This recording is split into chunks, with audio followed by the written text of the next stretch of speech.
Hi, everyone. Hope you're ready for the next two chapters of our book, Magic Treehouse number 29. We left off on chapter 5, which is called Rhymes of the Christmas Night. So let's see what happens. Morgan, said Annie. Annie ran to the table. She touched Morgan's cheek, then quickly pulled back her hand. She's cold. She's cold as ice, said Annie. Tears filled her eyes. Annie turned to the Christmas Knight in a fury. What did you do to Morgan? She asked. Bring her back. Do not fear, said the Christmas Knight. His voice was softer and kinder. She will come back to life after you complete your quest. So we were right. Remember, we were worried that the Christmas Knight froze everyone? Sounds like he did. What? What exactly is our quest? Said Jack. You must journey to the other world, said the Christmas Knight. There you will find a cauldron. The cauldron is filled with the water of memory and imagination, and you must bring a cup of that water back to Camelot. If you fail, Camelot will never come back to life. Never. How do we do all that? Asked Annie, wiping her eyes. You need to remember these 3 rhymes, said the Christmas Knight. Wait. Let me write them down, said Jack. His hands were trembling as he pulled out his notebook and his pencil, and he looked at the Christmas Knight. Okay, I'm ready, he said, gripping his pencil. Made him feel stronger. The knight's voice rang out from inside his helmet. Beyond the iron gate, the keepers of the cauldron wait. That's number 1. So Jack quickly wrote down the knight's words. Okay, what's next? And the Christmas Knight went on. 4 gifts you will need. The first from me, then a cup, a compass, and finally a key. Cup, compass, key. Okay, got it, said Jack. Then the Christmas Knight boomed. His voice boomed again for the 3rd rhyme.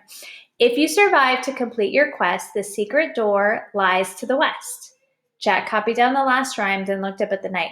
Is there anything else? He asked. Without a word, the knight pulled off his red cloak, and he dropped it on the floor. It fell silently into a heap at Jack and Annie's feet. The Christmas Knight snapped his horse's red reins, then he galloped out of the great hall. And that takes us to chapter 6, called A White Comet. How do you think Jack and Annie are feeling right now as they're about to go on this quest to the other world? I'd be feeling kind of nervous. It said, once the night was gone, the candles and the torches in the great hall grew dimmer. A bitter chill crept over the room. What do these 3 rhymes mean? Said Jack, looking at his notebook. Who are the keepers of the cauldron, and what secret door? I don't know, said Annie. I just know that we have to save Morgan. She gathered the red cloak up in her arms. We've got our first gift, she said, so let's go. Wait, we should figure this out first, said Jack. No, we should just go, said Annie. She turned and headed for the archway. Jack pushed his glasses into place and looked back at the round table, at the frozen king and queen, at the frozen knights, and at the frozen Morgan Le Fay. He loved Morgan. She was their great friend and teacher. If he and Annie did not go on this quest, Morgan's story and the stories of Camelot and all the stories about the magic treehouse would end forever. So Jack took a deep breath. He put his notebook into his backpack, then he turned toward the archway. Annie, he said. She was gone. Annie, wait, he shouted, wait. He ran out of the great hall. Annie, I'm here, she said. I'm waiting. She was standing at the end of the entrance hall, peering outside. How do we get to the other world, she asked. Well, maybe the treehouse can take us there, said Jack. Come on. So together, Jack and Annie hurried through the inner courtyard of the castle and over the drawbridge. They ran over frozen ground to the moonlit grove of trees. Clutching the red cloak, Annie started up the rope ladder, and Jack followed. They climbed inside the treehouse and sat on the floor. Annie picked up the royal invitation. Close your eyes. I'll make the wish, she said. So Jack closed his eyes. He was shivering from the cold. I wish we could go to the other world, said Annie. The bare branches of the trees rattled in the wind. I think it's working, said Annie. Then the wind stopped blowing. Jack opened his eyes. He and Annie looked out the window. The dark castle loomed against the sky. They were still in Camelot. It didn't work, said Jack. His teeth were chattering. Yes, it did, said Annie. Look down. Standing below the treehouse was the biggest deer that Jack had ever seen. Probably this one on the cover, huh? The deer was staring up at them with its amber eyes. Its huge antlers seemed to glow in the cold moonlight. Most amazing of all, the deer was completely white as new fallen snow.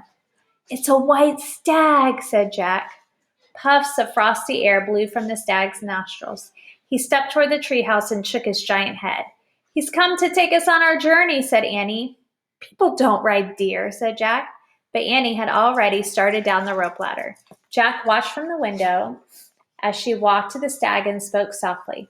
The stag knelt, and Annie climbed on its back. "Come on," she said to Jack. "Bring the cloak."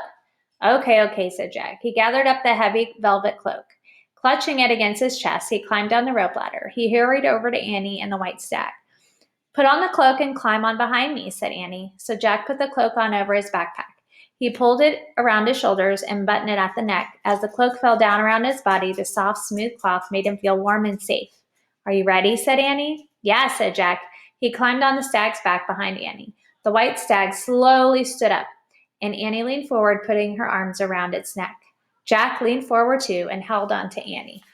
So here they are. That's when the stag knelt down so that they could get on it. Look how big it is. It's beautiful. Then the red velvet cloak draped over the both of them, falling past their feet.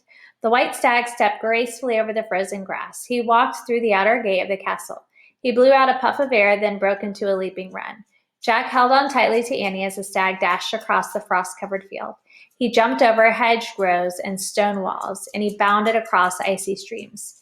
Annie's braids were floating in the wind. The red cloak billowed around behind them. Jack was amazed at how easy it was to ride on the stag's back. He felt calm and safe as his stag sped like a white comet through the wintry countryside. The stag ran past flocks of sheep and herds of goats asleep in the meadows. He ran past thatched huts and quiet stables. The stag ran on and on through the starry night. Jack even saw a cloud-covered mountain range in the distance. When they came close to the craggy mountains, Jack was sure the stag would finally stop. But he just galloped on, not even breaking a stride as he started climbing up the rocky slope. The stag finally came to a halt on the ledge of a steep cliff. In a windy swirl of fog and cloud, he knelt down to the ground, and Jack and Annie slid off his back. The stag stood up, and he stared down at him with his glowing amber eyes. "Thank you," said Annie. "Do you have to leave now?" The stag lowered his head and then raised it again, and he blew out a frosty puff of air. Then he leapt away, vanishing into the mist. "Bye," said Annie wistfully. She stared into the mist for a moment, then turned to Jack. "What do we do now?" "I don't know," said Jack. "Why don't we read those 3 rhymes again?" He reached under the red cloak and pulled off his backpack. He took out his notebook and started to read the first rhyme. "Beyond the iron gate—" "Jack!" Annie interrupted him. "Look!" Jack looked up. The wind had blown away some of the fog, and beyond the cliff rose another mountain, and a huge gate was built into the side of the mountain. A pale light shone between the gate's thick iron bars, and 2 knights in gold armor stood guard around under flaming torches. "Oh man," whispered Jack. "That's it. That's the iron gate," said Annie. "If we pass through that gate, then we're going to be in the other world." Dun, dun, dun. That takes us to chapter 7 called A Good Trick. Oh, I can't wait to see what happens. I feel like this book might have more than 10 chapters. I'm curious to see. Oh, it does. Woo, 16. Way more than we usually do. It felt a lot thicker. This is a big story. So tune in tomorrow for chapter 7 and 8. I can't wait to see what happens. Love you guys. Bye.